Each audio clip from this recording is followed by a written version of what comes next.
Hello everyone, आज की class में हम अपठित गद्यांश के बारे में पढ़ेंगे। तो आइए शुरू करते हैं आज की क्लास। अपठित का अर्थ होता है जो पहले नहीं पढ़ा गया। पहले न पढ़ा गया गद्यांश अपठित गद्यांश कहलाता है, और जो गद्यांश पहले पढ़ा गया होता है उसे हम पठित गद्यांश कहते हैं। अब मैं आप लोगों को एक गद्यांश देने वाली हूं जिसको हम पहले पढ़ेंगे और फिर उसके प्रश्नों का उत्तर ढूंढेंगे। तो गद्यांश इस प्रकार है। सलीम की आंख खुली तो आपा नाश्ते की मेज सजाए उन दोनों की उठने का इंतजार कर रही थी। अम्मी खानसामा को हुक्म दे रही थी कि हर खाने के साथ एक मीठी चीज जरूर पकाया करो। अंदर आरिफ के गाने के साथ भाईजान मेज का तबला बजा रहे थे और अब्बा सलीम से कह रहे थे, स्कूल जाते वक्त एक चवन्नी जेब में डाल लिया करो। तो गद्यांश हमने पढ़ लिया। अब आइए इसके प्रश्नों का उत्तर देते हैं। तो पहला प्रश्न है, अम्मी किसे हुक्म दे रही थी? तो आप यहाँ गद्यांश में देखिए, अम्मी खानसामा को हुक्म दे रही थी। तो आपको उत्तर में सिर्फ कितना लिखना है? खानसामा। दूसरा प्रश्न है, भाईजान क्या बजा रहे थे? भाईजान मेज का तबला बजा रहे थे। तीसरा प्रश्न है, नाश्ते की मेज सजाए दोनों के उठने का कौन इंतजार कर रहा था? तो एकदम ऊपर आप देखिए, आपा नाश्ते की मेज सजाए उन दोनों के उठने का इंतजार कर रही थी। तो उत्तर में आएगा आपा। फिर है, उल्टे अर्थ वाला शब्द लिखो। बाहर, बाहर का उल्टा अर्थ होता है अंदर। पांचवा प्रश्न है, वचन बदलो। वचन बदलो में आंखें, आंखें बहुवचन है, इसका जब हम वचन बदलेंगे तो ये आएगा आंख। अब हमें शुद्ध करके लिखना है।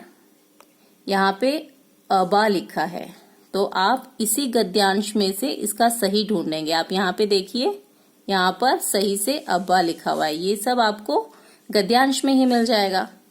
फिर यहाँ नाम लिखा है अरीफ, जबकि सही क्या था? आरिफ। फिर है मुसीबत। मुसीबत जो सही नहीं लिखा हुआ है, आप देखिए, आपको इसमें कहीं पे दिख रहा है क्या? यहाँ पर मुसीबत नहीं लिखा हुआ है, लेकिन आपको पता होना चाहिए कि इसकी जो मात्रा है वह सही नहीं लिखी हुई है। तो आप इस मात्रा को बड़ी ई की मात्रा कर देंगे। फिर है कानसामा। यह कानसामा नहीं होता है, यह है खानसामा। तो ये यहाँ पे लिखा हुआ है खानसामा, तो इसको हम खानसामा लिख देंगे। अब चलो, इसी के साथ हम एक इसका अपठित गद्यांश का वीडियो भी देखते हैं। आपको जरूर देखकर मजा आएगा। शुरू करें। गद्यांश।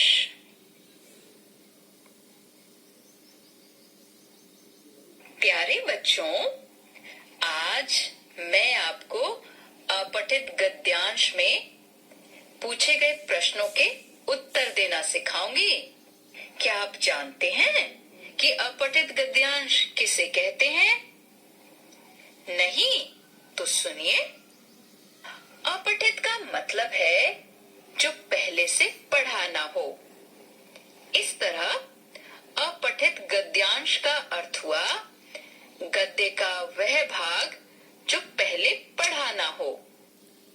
अपठित गद्यांश के नीचे कुछ प्रश्न दिए जाते हैं जिनके उत्तर देने होते हैं। इसलिए अपठित गद्यांश को ध्यान से पढ़ना चाहिए।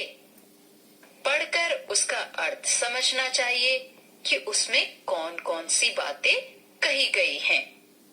आइए अब एक अपठित गद्यांश को मिलकर पढ़ते हैं और फिर उसमें पूछे गए प्रश्नों के उत्तर देने की कोशिश करते हैं। तो सबसे पहले से ध्यान से पढ़ते हैं। नारियल बहुत ही उपयोगी पेड़ है। नारियल का पेड़ बहुत ऊंचा होता है। यह समुद्र के पास रेतीली जमीन में उगता है। नारियल का पानी मीठा और स्वादिष्ट होता है। इसके पत्तों से चटाइयाँ और टोकरियां बनाई जाती हैं। नारियल के फल को श्रीफल कहते हैं। इसे मंदिरों में चढ़ाया जाता है। नारियल के पेड़ का हर हिस्सा उपयोगी होता है। आइए अब प्रश्न पढ़ें और उनके सही उत्तरों पर सही का निशान लगाएं। पहला प्रश्न है, नारियल का पेड़ कैसा होता है? इसका सही उत्तर है ऊंचा। दूसरा प्रश्न है, यह कहाँ उगता है? उत्तर है रेतीली जमीन पर। तीसरा प्रश्न है, नारियल का पानी कैसा होता है?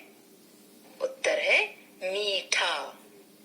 चौथा प्रश्न है, नारियल के फल को क्या कहते हैं? उत्तर है श्रीफल।